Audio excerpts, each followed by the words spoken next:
Beginilah video yang tersebar saat petugas melakukan pengamanan aksi protes dari massa 3 kampung Kecamatan Anak Tuha, Lampung Tengah terkait klaim lahan adat mereka yang akan digarap oleh PT Bumi Sentosa Abadi.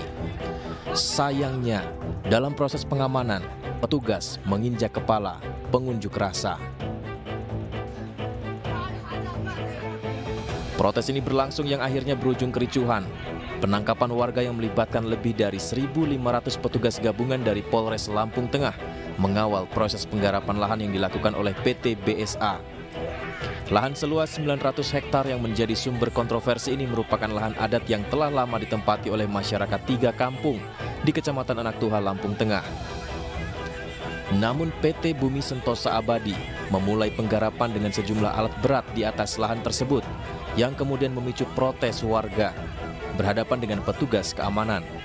Petugas terpaksa melakukan tindakan tegas akibat beberapa pengunjuk rasa ada yang membawa senjata tajam. Tadi sempat ada beberapa masyarakat yang diamankan karena mereka membawa sajam, kemudian menghalang-halangi kegiatan daripada perusahaan. Sampai dengan jam sekarang ada 7 masyarakat yang kita amankan, tetapi sekarang masih proses pemeriksaan. Untuk kegiatan pengamanan lahan ini kita menyesuaikan dengan kegiatan perusahaan. Sedikitnya 7 orang warga ditangkap polisi karena dianggap provokator di balik peristiwa kericuhan ini. Dari Lampung Tengah, Lampung, Andreas Afandi, iNews melaporkan.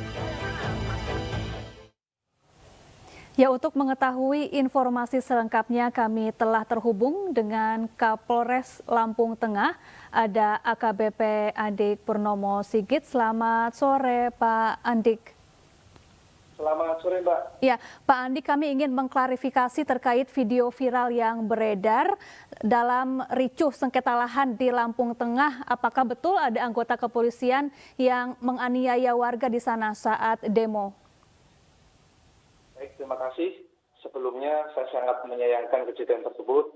Saya sebagai Kapolres Lampung Tengah mohon maaf sebesar-besarnya kepada warga masyarakat.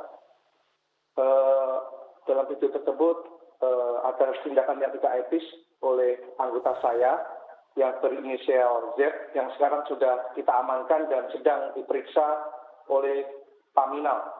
Sehingga yang bersangkutan akan kita kenakan sanksi ataupun hukuman yang berlaku sesuai dengan aturan. Kondisi warga yang dianiaya oleh anggota polisi di sana, Pak, dan bagaimana kondisi di lokasi sengketa lahan ini? Terima kasih.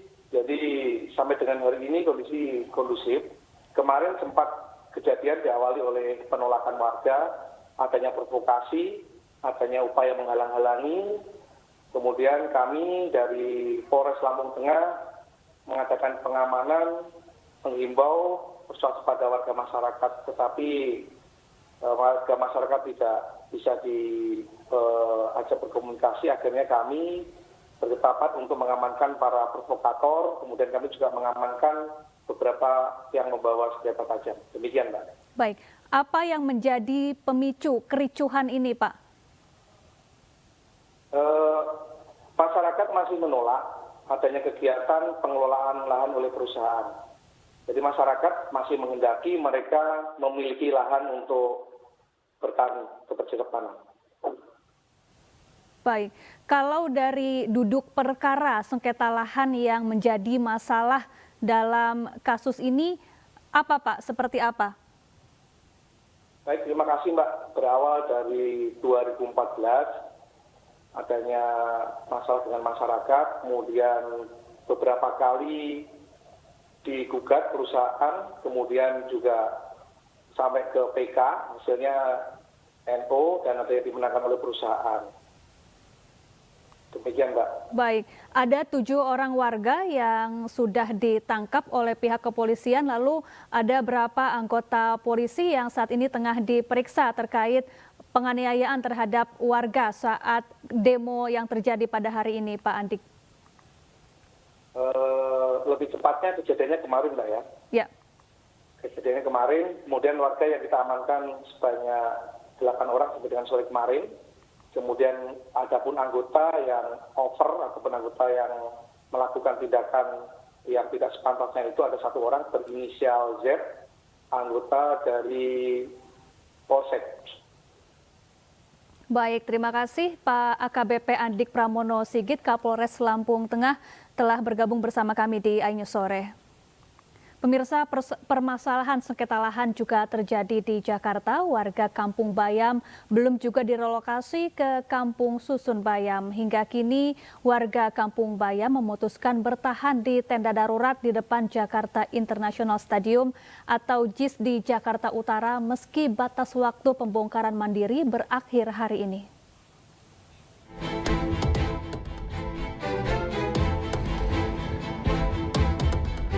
Warga Kampung Bayam, Jakarta Utara masih bertahan di tenda-tenda yang mereka dirikan di sisi komplek Jakarta International Stadium. Warga masih menanti janji pemerintah Provinsi DKI Jakarta yang akan merelokasi mereka ke Kampung Susun Bayam yang berada di kompleks Jakarta International Stadium. Dan hari ini merupakan tenggat waktu terakhir yang diberikan Kelurahan Papanggo. Terdapat 11 kartu keluarga dengan jumlah sekitar 44 orang yang didominasi oleh perempuan dan anak-anak. Mereka memilih bertahan di bangunan semi permanen ini karena tidak mampu menyewa kontrakan. Cari kerja di sekitar ini kayak pemulung, kayak Gojek, kayak gitu. Ya alasannya cuma satu sih, kami ingin segera masuk Kampung Susun Bayam yang haknya mereka karena mereka sudah dapat SK, sudah dapat nomor undian. Dan kami tidak paham alasan apa birokrasi. Saya tanya Japro, Japro jawab Pemprov, saya tanya Pemprov, bilangnya ke Japro. Itu terus diputar-putar, akhirnya kami melakukan petun. Kenapa kami melakukan petun? Kami sudah berusaha beberapa cara. Usai Jakarta International Stadium diresmikan pada Oktober 2022 oleh Gubernur Anies Baswedan, warga tak kunjung diizinkan tinggal di Kampung Susun Bayam. Padahal warga Kampung Bayam yang terdampak pembangunan JIS telah mendapatkan surat ketetapan dan nomor hunian. Dari Jakarta, Muhammad Zulhilmi, Rama Romadona, iNews melaporkan. Pemirsa, Ditreskrimsus Polda Metro Jaya melakukan pemanggilan kedua terhadap 4 pemeran yang diduga terlibat dalam produksi film porno karya Bintang Studio. Keempat pemeran tersebut tidak hadir di pemanggilan pertama dengan sejumlah alasan.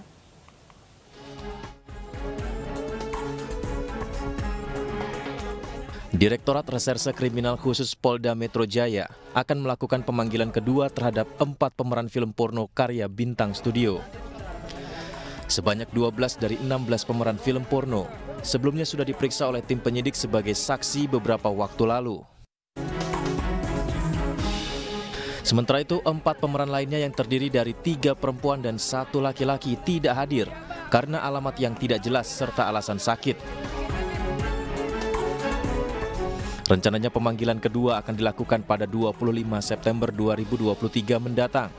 Selain melakukan pemeriksaan terhadap para pemeran film porno, polisi juga akan menghadirkan saksi ahli di bidang IT, hukum pidana, serta pornografi. Jadi kita masih melakukan profiling pencarian terkait dengan alamat dimaksud karena beberapa informasi yang kita dapatkan alamat tersebut tidak ditemukan yang bersangkutan. Kemudian terkait dengan satu talent pria yang kita panggil dan tidak hadir pada saat akan dilakukan pemeriksaan oleh tim penyidik Ditreskrimsus Polda Metro Jaya yang beralasan sakit, karena sakit kita akan melibatkan bidang kesehatan. Dan yang paling terakhir pada minggu ini kita telah melakukan komunikasi maupun koordinasi awal dengan 3 ahli, dari ahli ITE, ahli pidana maupun ahli di bidang pornografi, masing-masing 2 ahli. Sudah kita lakukan komunikasi dan koordinasi awal. Insya Allah minggu depan kita jadwalkan untuk pemeriksaan para ahli. Sebelumnya kepolisian sudah mengamankan 5 tersangka terkait penggerbekan rumah produksi film porno. Kelima tersangka ini masing-masing berperan sebagai produser, sutradara, kameramen, serta admin website. Dari Jakarta, Galuh Pandu, Zulkarnain, Pandu Priyo, iNews melaporkan. Sementara itu dalam pemeriksaan sebelumnya, para artis tersebut mengaku dibohongi sutradara atas genre film yang mereka bintangi. Awalnya mereka diminta untuk berperan dalam film berbau religi, bukan film porno.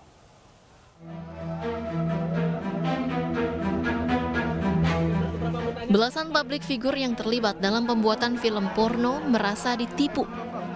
Pasalnya mereka dijanjikan untuk syuting film religi, nyatanya dalam proses syuting mereka baru mengetahui kalau film tersebut adalah film porno.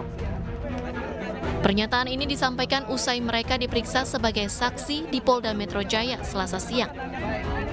Awalnya kita nggak tahu. Saya dikontak awalnya ini film web series. Ya saya tahu web series itu tayang di TV nasional gitu ya. Sampai di lokasi saya nggak tahu kalau main film kayak gini. Dan satu lagi, kita juga dibilang ini film legal, berbadan hukum, punya pengacara pribadi, saudara I ya. Dia bilang ini berbadan hukum, legal. Jadi kita coba untuk memainkannya karena kita kayak otak kita sih kayak digiring, ini opininya ini legal. Lu nggak usah takut mainin film-film ini ya.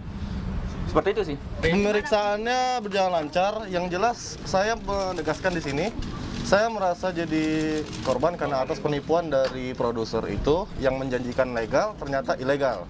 Justru saya sebagai pemain di sini shock, kaget ini bisa menjadi perkara karena ya itu tersebut tadi produser menjanjikan legal ternyata ilegal. Itu saja. Terima kasih semua. Selain dibohongi, para publik figur ini mengaku dipaksa untuk terlibat dalam pembuatan film porno. Mereka pun mengaku hanya dibayar 1 juta hingga 2 juta rupiah untuk bintang film porno ini. Aku kenalnya dari awalnya dia DM Instagram, terus nggak ada imingin apa-apa gitu. Tapi dia maksa. Aku ada cuma 1 doang. Dia maksa. Saya gimana, Mbak? Dia maksa jadi ngechatnya itu ada 5 nomor. Tidak sesuai dengan skrip ya. Kak Meli tadi 1 juta, kakak berapa? Dari 1 juta sampai 2 juta. Satu film atau 1 hari? 1 hari. Kakak berapa film, Kak? Itu pembayaran Pembayaran pun tidak langsung dibayarkan, tetapi disendat-sendat juga. Total ada 12 publik figur wanita dan 5 pria yang terlibat dalam kasus film porno. Mereka berasal dari kalangan selebgram hingga artis. Dari total 17 orang, hingga kini baru 12 orang yang sudah diperiksa. Ke-12 pemain yang berstatus saksi ini terdiri dari 8 pemeran wanita dan 4 pemeran pria. Dari Jakarta, Jen Cahyani, Eri Nugraha, iNews melaporkan.